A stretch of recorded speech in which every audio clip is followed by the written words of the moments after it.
एक समय की बात है। एक छोटे से शहर में एक गरीब परिवार रहता था। उस परिवार में पवन अपनी पत्नी मीनाक्षी और 5 साल की बेटी पिंकी के साथ रहता था। पवन एक ढाबे में खाना बनाने का काम किया करता था, मगर वो दिन रात ढाबे पर काम करके भी कुछ ज्यादा पैसे नहीं कमा पाता था। एक दिन पवन की पत्नी मीनाक्षी पवन से कहती है, अजी आप दिन रात ढाबे पर काम करते हो, फिर भी आप उतना ही कमा पाते हो जिससे हम लोगों का पेट भर सके, पर हमारी जरूरतें उन सब का क्या। पिंकी अब 5 साल की हो गई है, उसका बड़े स्कूल में दाखिला करने का मेरा सपना लगता है सपना ही बनकर रह जाएगा। हाँ, अरे भाग्यवान, तुम काहे को इतना टेंशन लेती हो? देखना सब ठीक हो जाएगा। अगली सुबह पवन तैयार होकर मीनाक्षी से अपने खाने का डिब्बा लेता है और काम पर निकल जाता है। पवन ढाबे पर पहुंचकर देखता है कि ढाबे में आग लगने की वजह से ढाबा पूरी तरह से बर्बाद हो गया है। पवन सिर पर हाथ रखता है और बोलता है, हे भगवान, ये सब क्या हो गया? पवन घर पहुंचकर अपनी पत्नी को रोते हुए सारी बात बताता है। अजी ढाबे से तो हमारे घर का खर्चा चलता था, ढाबा ही नहीं रहा तो अब घर का खर्च, मकान का किराया, ये सब कहाँ से पूरा होगा। भाग्यवान, तुम चिंता मत करो। जब भगवान एक रास्ता बंद करता है ना, तो वो दूसरा रास्ता अपने आप खोल देता है। फिर पवन रोज काम की तलाश में घर से निकलता है, पर उसे कहीं कोई काम नहीं मिलता और इस तरह से कई दिन बीत जाते हैं। एक रोज पिंकी अपनी माँ से कहती है, माँ कितने दिन हो गए हैं, आपने मेरे लिए वो स्पेशल वाला ऑमलेट नहीं बनाया। आप तो बस रोज रोज चटनी बना देती हो, मुझे तो आज आपके हाथ का ऑमलेट ही खाना है। मीनाक्षी मनी मन बोलती है, हे भगवान, मेरी फूल सी बच्ची को कैसे दिन देखने पड़ रहे हैं। अब तो घर में बचे खुचे पैसे भी खत्म होने लगे हैं। ना जाने कब पिंकी के पापा को कोई अच्छा सा काम मिलेगा और कब हमारे अच्छे दिन आएंगे। फिर मीनाक्षी दुकान से अंडे लेकर आती है और उन अंडों का बढ़िया सा ऑमलेट बनाकर पिंकी को देती है। तभी पवन भी थका हारा घर आता है और बोलता है, अरे वाह, आज तो रसोई से बहुत ही अच्छी खुशबू आ रही है। ऑमलेट बनाया है, आइए आप भी थोड़ा सा खा लीजिए। पवन ऑमलेट खाते हुए मीनाक्षी से बोलता है, असली स्वाद तो तुम्हारे हाथों में है। इतना बढ़िया ऑमलेट है कि ऑमलेट और ऑमलेट बनाने वाली की जितनी तारीफ की जाए उतनी कम है। अजी ये सब छोड़िए, आप पहले मुझे ये बताओ आपको कहीं कोई काम मिला या नहीं। ऑमलेट खाते हुए पिंकी बोलती है, माँ आपने इतना बढ़िया ऑमलेट बनाया है कि जो भी खाएगा उंगलियां चाटता रह जाएगा। तभी मीनाक्षी मुस्कुराते हुए पवन से कहती है, अजी क्यों ना हम घर के बाहर ऑमलेट का ठेला लगाएं। अब हम ऐसे हाथ पर हाथ रखकर तो नहीं बैठ सकते ना। बात तो तुमने बहुत अच्छी कही है, पर तुम तो यहाँ के आस पड़ोस के लोगों को जानती ही हो ना। अजी हम अपने घर के बाहर ऑमलेट का ठेला लगाएंगे और जिसे जो बोलना है बोलने दो। फिर अगले ही दिन से मीनाक्षी अपने घर के बाहर ऑमलेट का ठेला लगा लेती है। जैसे ही मीनाक्षी ऑमलेट बनाना शुरू करती है, तभी महेश और मनदीप नाम के 2 दोस्त ठेले के पास आते हैं और बोलते हैं, अरे वाह मीनाक्षी भाभी, आपके ठेले से तो क्या बढ़िया ऑमलेट की खुशबू आ रही है। वाह वाह। हाँ भाई मनदीप, जब खुशबू इतनी बढ़िया है तो सोच ऑमलेट कितना बढ़िया होगा। अब भाभी जल्दी से हम दोनों के लिए एक एक प्लेट ऑमलेट तो देना। वो दोनों ऑमलेट खाते हैं और बोलते हैं, वाह वाह भाभी, आपके हाथों के ऑमलेट खाकर तो मजा ही आ गया भाई, वाह वाह। फिर कुछ ही देर में मीनाक्षी के ठेले के आसपास ऑमलेट खाने वालों की काफी भीड़ इकट्ठी हो जाती है। तभी वहाँ मीनाक्षी के पड़ोस में रहने वाली सुमन काकी आती है और मीनाक्षी को ऑमलेट बनाता देख गुस्से से बोलती है, अरे अरे अरे अरे अरे ओ मीनाक्षी की बच्ची, ये सब क्या लगा रखा है तूने? अरे तुझे पता है ना कि यहाँ हम जैसे पूजा पाठ वाले लोग रहते हैं, और तू है कि यहाँ ये अंडा संडा बनाने लगी है, और वो भी ठीक मेरे घर के सामने। देख मीनाक्षी, मैं तुझे प्यार से बोल रही हूँ, ये अपना ऑमलेट का ठेला यहाँ से हटा ले, नहीं तो तेरे लिए अच्छा नहीं होगा। हाँ काकी, मैं भी आपसे प्यार से बोल रही हूँ कि ये ऑमलेट का ठेला तो अब से रोज यही लगेगा, आपसे जो बनता है कर लो।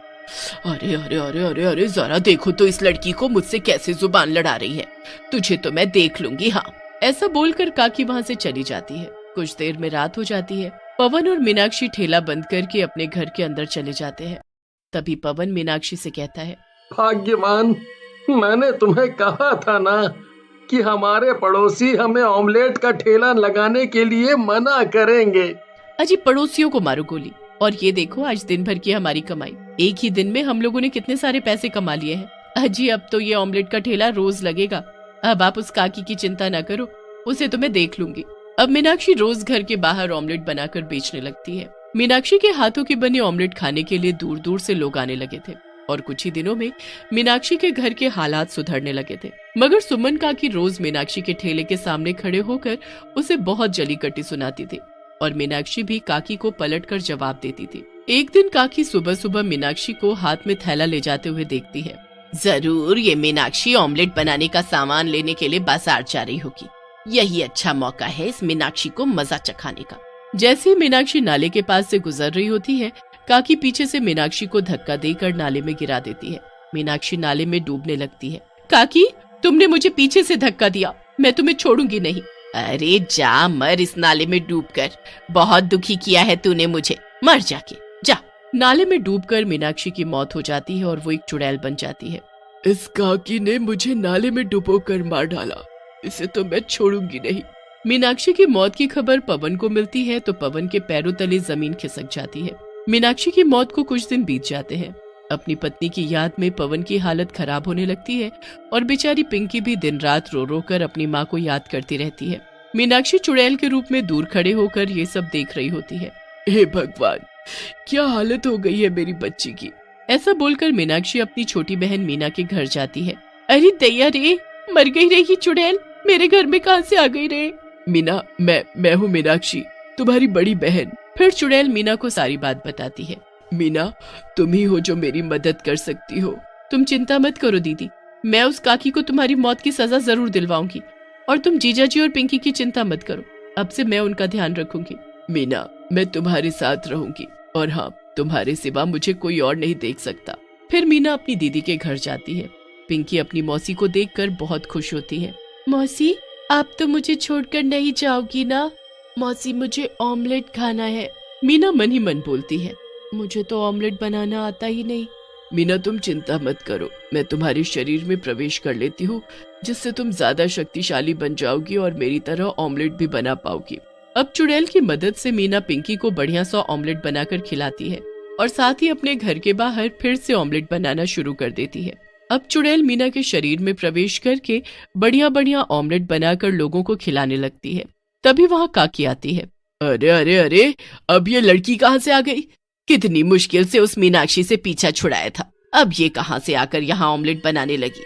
खैर कोई नहीं, जैसे उस मीनाक्षी को नाले में धक्का मारकर मैंने मारा, उसी तरह इसे ठिकाने लगा दूंगी। अरे काकी, मन ही मन क्या बड़बड़ किए जा रही हो? ए लड़की, यहाँ ये आमलेट सामलेट नहीं बनेगा। हाँ, अपना ये आमलेट का ठेला बंद कर और जल्दी बन यहाँ से। तभी ऑमलेट खा रहे कुछ लोग काकी का मजाक उड़ाते हुए कहते हैं, अरे काकी, आप ऑमलेट नहीं खाती हो तो ना सही, पर हम लोगों को तो चैन से ऑमलेट खाने दो। काकी गुस्से में वहाँ से चली जाती है और मन ही मन बोलती है, कोई नहीं, आज तुम लोग मजे से ऑमलेट खाओ, पर जब कल ये ऑमलेट बनाने वाली ही नहीं रहेगी तो फिर क्या खाक ऑमलेट खाओगे। अगली सुबह मीना ऑमलेट बनाने का सामान लेने के लिए घर से निकलती है। चुड़ैल भी मीना के साथ चल देती है। तभी पीछे से काकी भी मौका देखकर चुपके से मीना के पीछे चल पड़ती है। चुड़ैल काकी को मीना का पीछा करते देख लेती है। मीना, काकी तुम्हारे पीछे आ रही है, यही मौका है काकी को सबक सिखाने का। मीना मौका देखकर पुलिस को फोन करके नाले वाली जगह बुला लेती है। मीना जैसे ही नाले के पास पहुंचती है, काकी मीना को नाले में धक्का देती है कि तभी वहाँ पुलिस आ जाती है और काकी को पकड़ लेती है। पुलिस लोगों की मदद से मीना को नाले के बाहर निकाल लेती है। देखा इंस्पेक्टर साहब, जिस तरह इस काकी ने मुझे नाले में धक्का देकर मारने की कोशिश की है, उसी तरह इसने मेरी दीदी को नाले में धक्का देकर मार डाला।